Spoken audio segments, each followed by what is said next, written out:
For 60 years, European mothers whispered the same prayer every night. Lord, save us from the arrows of the Magyars.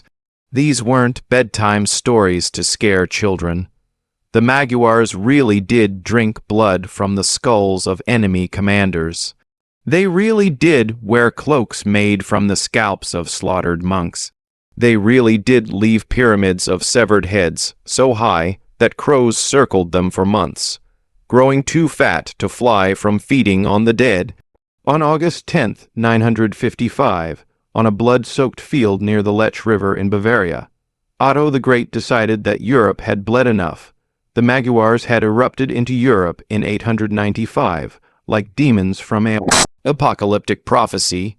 Driven westward by the even more terrifying Petun, these nomadic horse warriors found a continent completely unprepared for their form of warfare. While European knights fought in heavy armor with rules of chivalry and Christian mercy, the Magyars fought like nothing Christians had ever seen.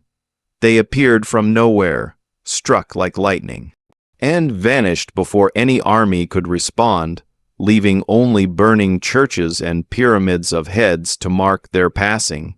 Contemporary chroniclers literally didn't have words for what they witnessed. Regina of Prum wrote in 910, "They eat raw flesh, drink blood, tear the hearts from captives and consume them for courage, and use human skin for clothing. They are not men, but demons given flesh." He wasn't being poetic. Magyar warriors did eat the hearts of brave enemies, believing it gave them their defeated foes' strength. Archaeological evidence from Maguya camps shows human bones with clear teeth marks and extraction patterns consistent with cannibalism. Their first major statement to Europe came in 899, when they annihilated the army of King Baranar of Italy at the Battle of Brina.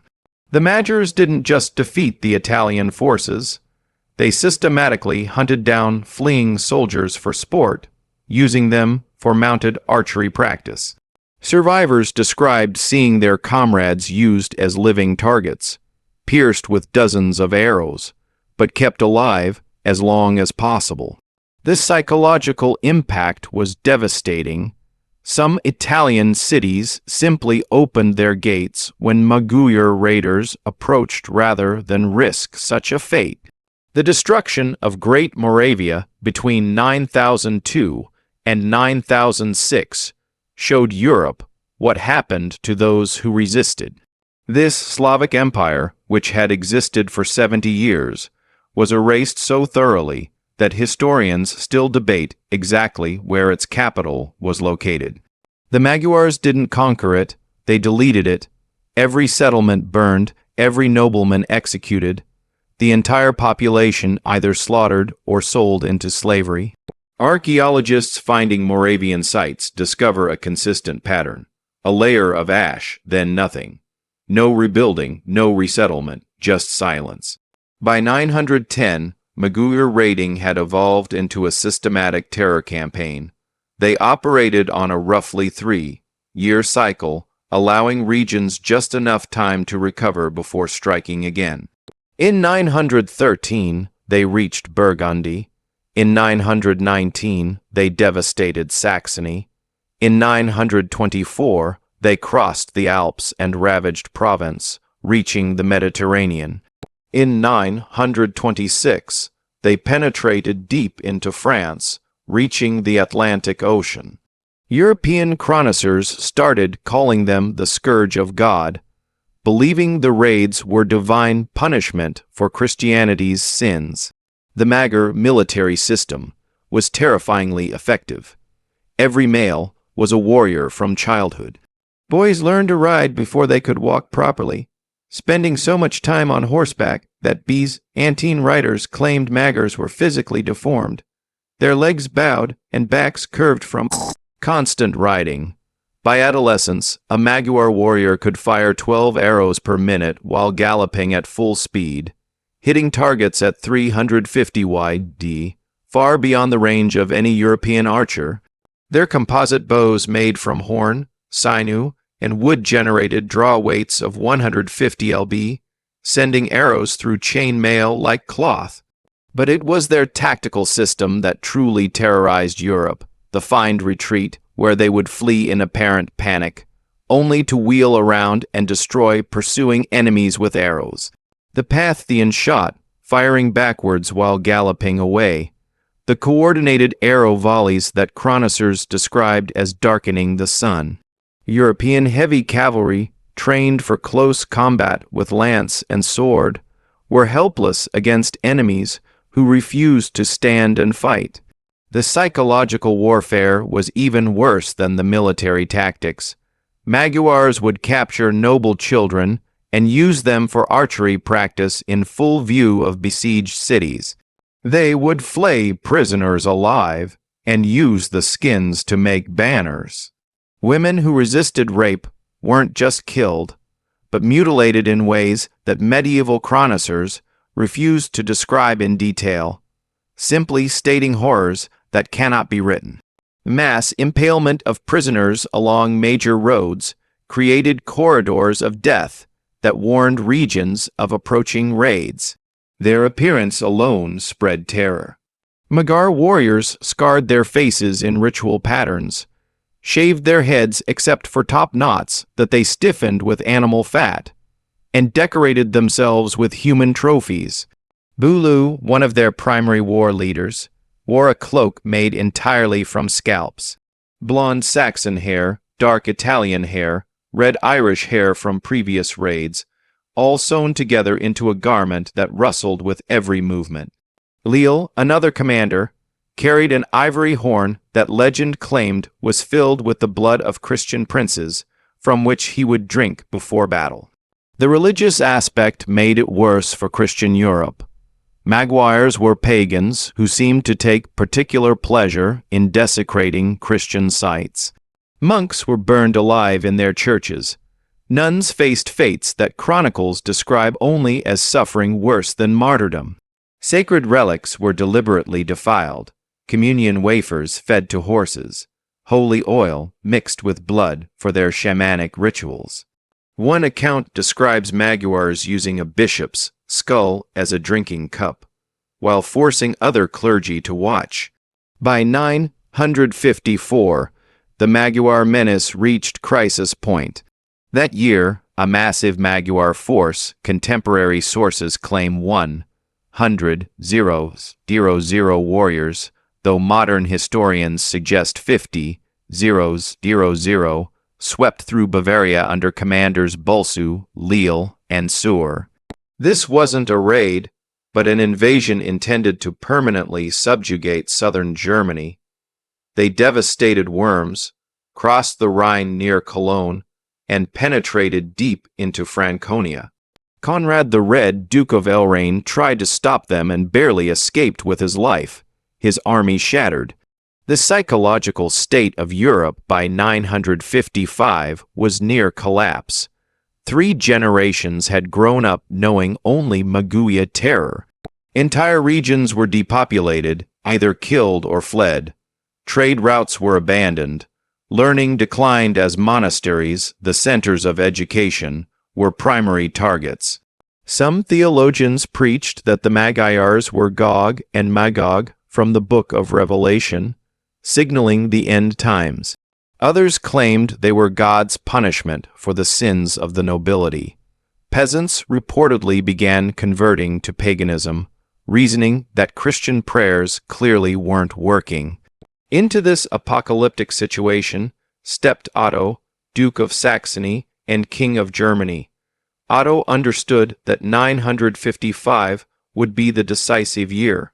The Magyars had established a pattern of following massive raids with settlement attempts. If they succeeded in creating a permanent base in Bavaria, Christian Europe might cease to exist.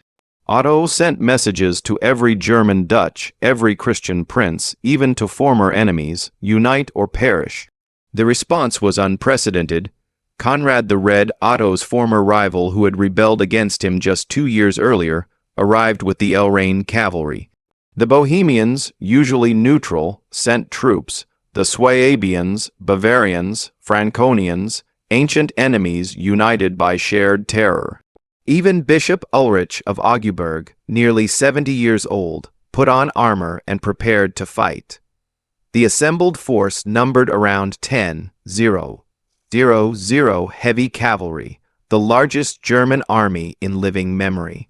Meanwhile, the Magyar force had begun their 955 campaign by besieging Augsburg. The siege showed their evolution from simple raiders to systematic conquerors. They brought siege equipment, something previously unknown in Magyar warfare. They used prisoners to fill the mows with bodies. They catapulted severed heads over the walls to break morale. Bishop Ulrich, leading the defense, later wrote that the Magyars roasted captured defenders alive in view of the walls, the smell of burning flesh carrying over the fortifications. But Augsburg held just long enough. Otto's army approached from the north, and the Magyars lifted the siege to face this threat. The two forces met near the Lech River on August 10th, 955. The battlefield was carefully chosen by Otto. A relatively narrow plain between the river and forested hills limiting Magyar mobility. More importantly, Otto had studied 60 years of Magyar tactics. He knew their every trick, their every stratagem.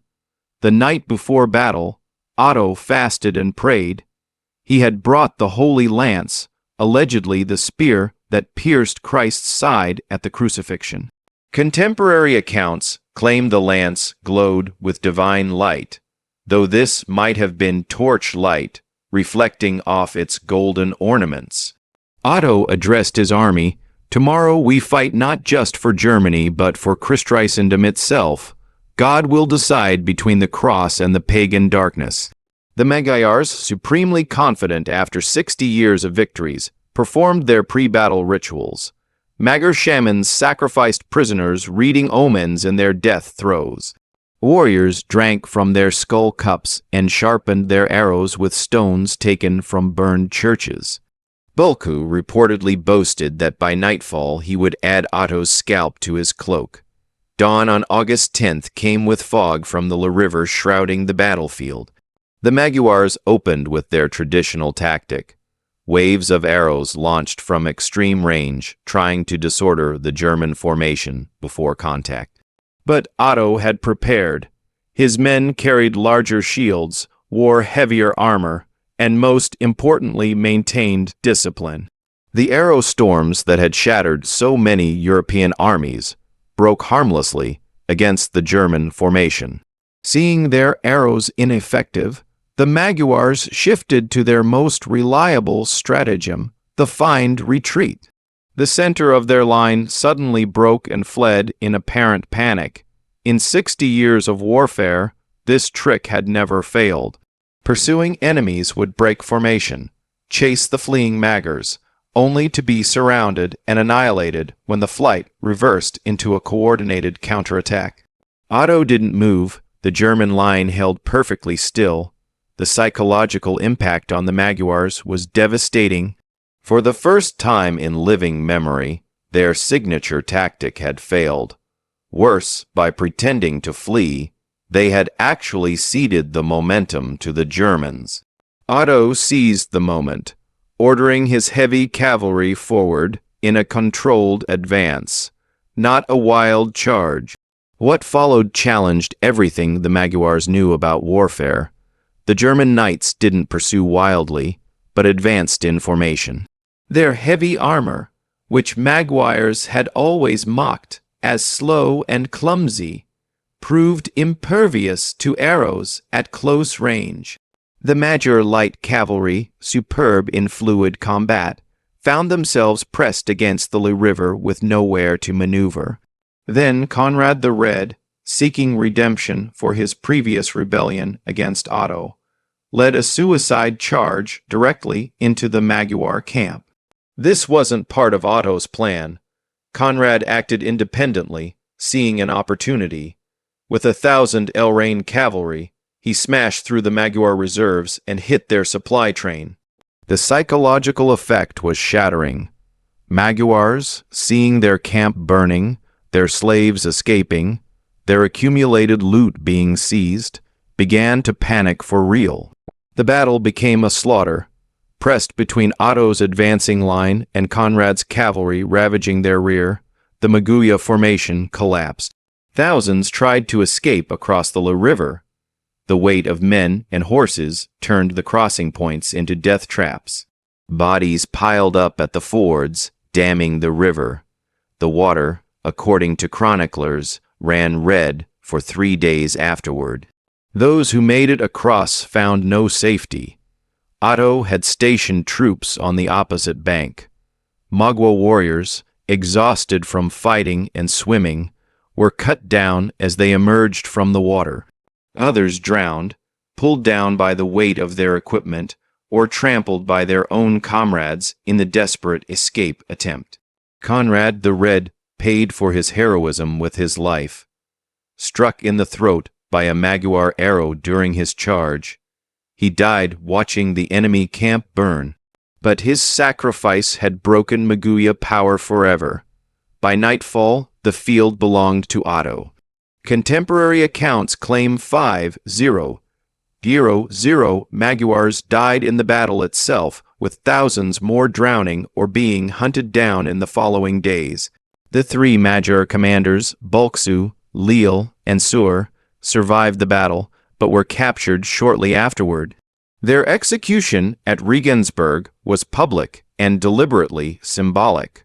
Otto chose hanging rather than the honorable beheading given to noble enemies.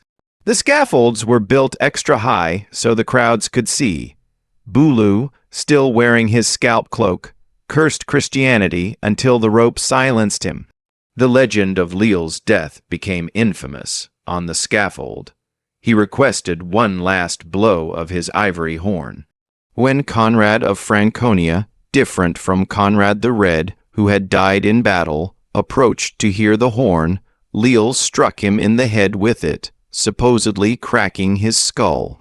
"You will go before me and prepare my way to the afterlife," Lechfeld allegedly said before being hanged. Conrad died from his injuries days later. The blood-stained horn known as the Lechfeld horn is still displayed in Hungary as a national relic. The immediate aftermath was systematic extermination. Otto ordered no mercy for Magyar stragglers. German peasants, after 60 years of terror, needed no encouragement. Magyars were hunted through forests like animals. Bodies were left unburied as warnings. Mass graves from this period show evidence of execution-style killings. Skulls with single-axe wounds. Bodies still bound. The freed slaves found in the Magyar camp presented horrible evidence of their captivity.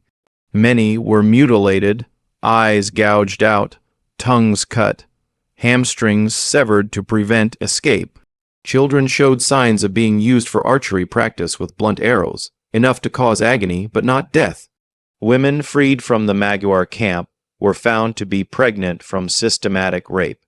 The Bishop of Augsburg ordered special dispensation, allowing these women to terminate pregnancies, an almost unprecedented ruling in medieval Christianity. The long-term impact was immediate and permanent. The Magyars never raided Western Europe again. Within a generation, they had converted to Christianity and transformed from nomadic raiders into the Kingdom of Hungary. King Stephen the F, crowned in 1000, was Bulcsú's grandnephew. The descendant of the scalp-wearing pagan became a Christian saint. Hungary became Europe's eastern shield, protecting the continent from later threats like the Mongols. Otto's victory transformed him from German king to Holy Roman Emperor. Pope John the Fiend crowned him in 962, creating an empire that would last until Napoleon dissolved it in 1806. The battle established the supremacy of heavy cavalry that would dominate European warfare for the next 500 years. It proved that disciplined, heavily armored knights could defeat even the most mobile enemies. The battle also marked a psychological turning point. Europe had faced and defeated its nightmare. The chronicler Widukind of Korv wrote, "On this day, Christ showed that he had not abandoned his people. The demons from the east were cast back into darkness. Churches across Europe rang bells for 3 days straight. The terror that had defined 3 generations was over.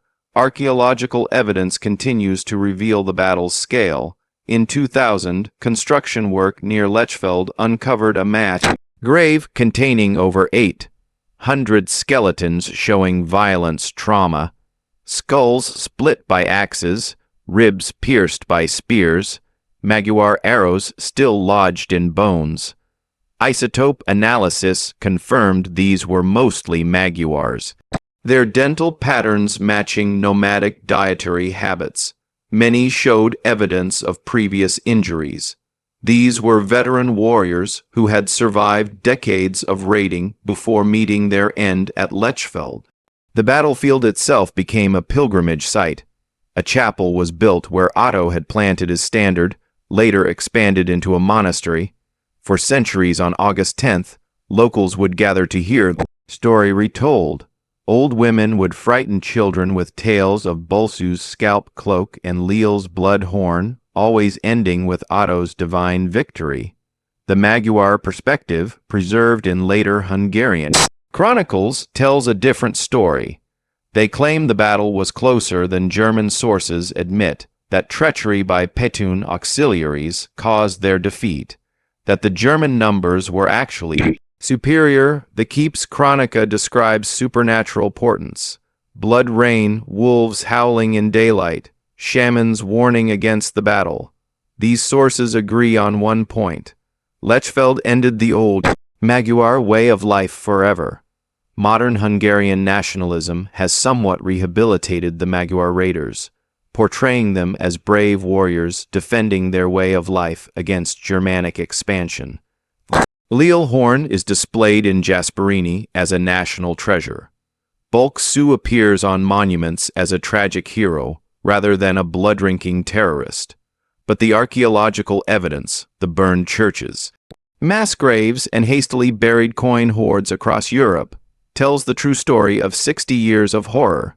The Battle of Lechfeld remains one of history's most decisive battles. Yet, most people have never heard of it. Without Otto's victory, European civilization might have ended in 955. The Renaissance, the Reformation, the Enlightenment. None of it would have happened if Magyar raiders had continued their systematic destruction of European learning and culture. The monks who preserved ancient texts, the trade routes that connected civilizations, the agricultural developments that supported population growth all depended on ending the Magyar terror. Today, the Lechfeld is peaceful farmland. Cows graze where thousands died. The river runs clear, not red. But on foggy August mornings, locals claim you can still hear echoes, the clash of weapons, the screams of drowning men, the triumphant hymns of Otto's victorious army. They say Bolsu's ghost, still wearing his scalp cloak, haunts the battlefield, searching for his lost glory.